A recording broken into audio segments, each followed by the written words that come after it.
मकर संक्रांति अवसर में गरीब गोसाई मठरे मकर मेला अनुष्ठित। जाजपुर ब्लॉक वासुदेवपुर पंचायत अधीन उआसाही ग्राम रही गरीब गोसाई मठ। उआसाही ग्रामटी दुई नदी मझिरे अवस्थित। एक पाखरे बुढ़ा नदी और आर पाखरे खरस्रोता नदी प्रवाहित। साधु गरीब बाल्य अवस्था उआसाही पाटरे घेरा जंगल मध्य छोट कुटीर करी रहुतिले। गाँ गाँरु भिक्षा करी जहा मिले चली जाती। पिला अवस्थार तांकर लुकायित प्रतिभा धीरे धीरे लोकलोचन को आसिला। भरा नदी रे गोटे कूलरू अन्य कूल को चली जाउथले। साधु गरीबंक इच्छारे से निजे जीवंत समाधि नेछंती। साधु गरीब गोसाई 150 वर्ष पूर्वे सेठरे समाधिस्थ होइछंती। सेबेठू मकर संक्रांति रे मकर मेला 7 दिन धरी अनुष्ठित होई आसुछि। बाबा गरीब गोसाईंक निकटरे मुढ़ी मुआ भोग लागिबार परंपरा रही आसुछि। बाबांकु दुग्ध गंजेई मिश्री देई मानसिक कले तुरंत डाक शुणी फलवती करंती बोली बहु श्रद्धालुंक विश्वास रही। एभली गरीब गोसाईंक महिमा बहुत किछि रहितबार प्रमाण रही। Bureau report AA media 24। मो ना रीता राउत, घर जाजपुर रोड। मु बहुत दिन है शुणी गरीब गोसाई ना आज ठाकुर विरजा दर्शन करेंगे। दर्शन करने जो गरीब गोसाई दर्शन करने को आसिली। बहुत कहानी शुणी आज देखिली बहुत शांति लगिला।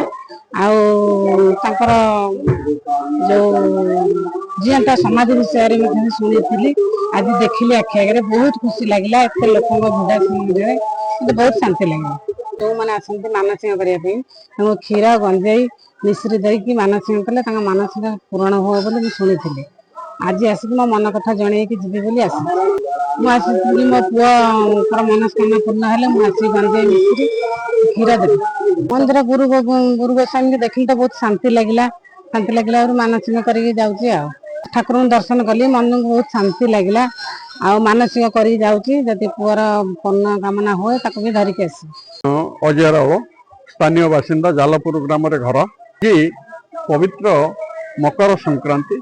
ये मकर संक्रांति रे उआसाही ग्राम रे जो बाबा गरीब गोसाई जो मठ अच्छी एठी बाबा गरीब गोसाई मेला होउची एवं ये मेला आजिकार नहीं।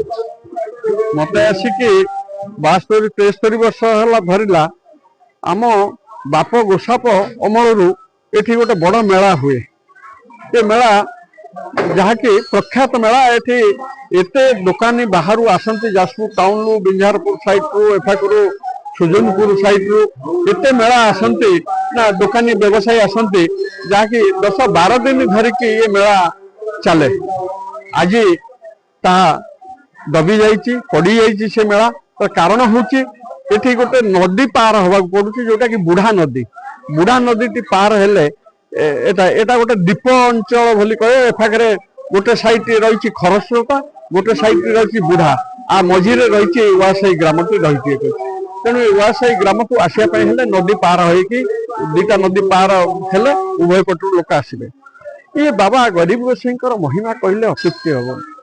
जहाँकि मु शुणी मो बुढ़ापा ठारू शुणी बापा ठारू शुणी गरीब गोसाई जने एभली साधु थिले जहाँकि से थरे जो मठ चाल घर थिला माटी घर थिला ए अधा कांति मठ कांथ उपरे बसी दिने दांत हसुले बुढ़ा।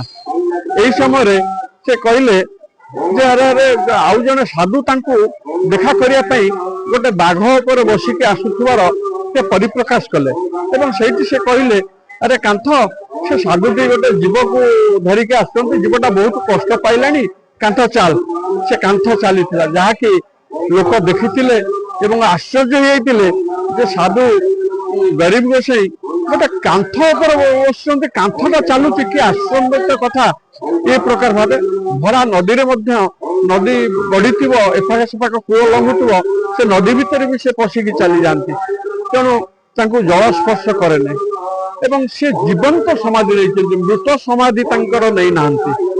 से समाधिस्थ हवा पूर्वर ये जो शिष्य मान थिले ग्रामवासी थिले तांको कहले जे मोर शेष समय आसलानी मत समाधिस्थ दियो एवं ନିକଟସ୍ଥ କୁମାର ସାହିରୁ ଦୁଇଟି ନନ୍ଦା ମାଟି ନନ୍ଦା ଆଣି ସେ ନନ୍ଦା ଭିତରେ ବାବା ଗରିବ ଗୋସାଇ ବସିଲେ ଏବଂ ସେଇଠି ଧ୍ୟାନସ୍ଥ ହେଇକି ସେ ସମାଧିସ୍ଥ ହେଲେ ଏବଂ ତାଙ୍କର ସମାଧି ଏଠି ବର୍ତ୍ତମାନ ଆଜି ଉଜ୍ଜୀବିତ ହଉଛି ଦେଖିବାକୁ ମିଳୁଛି ଏବଂ ତାଙ୍କର ଗୋଟିଏ ତାଙ୍କ ପାଖରେ ମାନସିକ ଯାହା ମାନସିକ ଥିବ ମନ ଭିତରେ ମାନସିକ ମାନେ ମନ ଭିତରେ ଯାହା ଥିବ କେବଳ ତାଙ୍କୁ ଟିକେ ଗଞ୍ଜେଇ ଟିକେ କ୍ଷୀର ଏବଂ ମିଶ୍ରି ଟିକେ ଦେଇକି ମନସ୍କାମନା ମାନସିକ କଲେ ତା ତৎକ୍ଷଣାତ ପୂରଣ ହୁଏ। ମୁଁ ବି ମଧ୍ୟ ଦେଖିଛି ମୋ ପୁଅ ବାହାଘର କରିବା ପାଇଁ ଦୀର୍ଘ 5 ବର୍ଷ ଧରିକି ମୁଁ ବହୁ ବୁଲିଲି ହରାସ ହେଲି ଏବଂ ମୋ ସ୍ତ୍ରୀ ଆସିକି ଏଠି ଦୁଧ ଗଞ୍ଜେଇ ମିଶ୍ରି ଦେଇକି ମାନସିକ କରିଥିଲା ତৎକ୍ଷଣାତ ସେଇ ମାସ ବାହାଘର ପ୍ରସ୍ତାବ ଆସିଥିଲା ଯାହାକି ତାର ବାହାଘର ହେଇଥିଲା। ମକର ସଂକ୍ରାନ୍ତିରେ ମୁଖ୍ୟ ପର୍ବ ଏବଂ ମୁଖ୍ୟ ପୂଜା ଏବଂ ବାବା ଗରିବ ଗୋସାଇକି ଯିଏ ମାନସିକ କରିବ ଯୋଉଠି ଥାଉ ଯେତେ ଦୂରରେ ଥାଉ ମାନସିକ ଯଦି କରିବ ଖାଲି ଚିନ୍ତା କରିକି ଖାଲି ସଞ୍ଜ ଟିକେ ସେଇଠି ତା ନିଜ ଘରେ ଦେଇଦବ ତା ମାନସିକ ପୂରଣ ହେଇଯିବ। ବାବା ଗରିବ ଗୋସାଇ ତାକୁ ପୂରଣ କରିବେ ଏହା ମଧ୍ୟ ନଜିର ରହିଛି। ଜୟ ବାବା ଗରିବ ଗୋସାଇକି ଜୟ। ଆମ ଚ୍ୟାନେଲ ସହ ଯୋଡ଼ି ହେବାକୁ ଲାଇକ୍ ସେୟାର ସବସ୍କ୍ରାଇବ୍ କରନ୍ତୁ।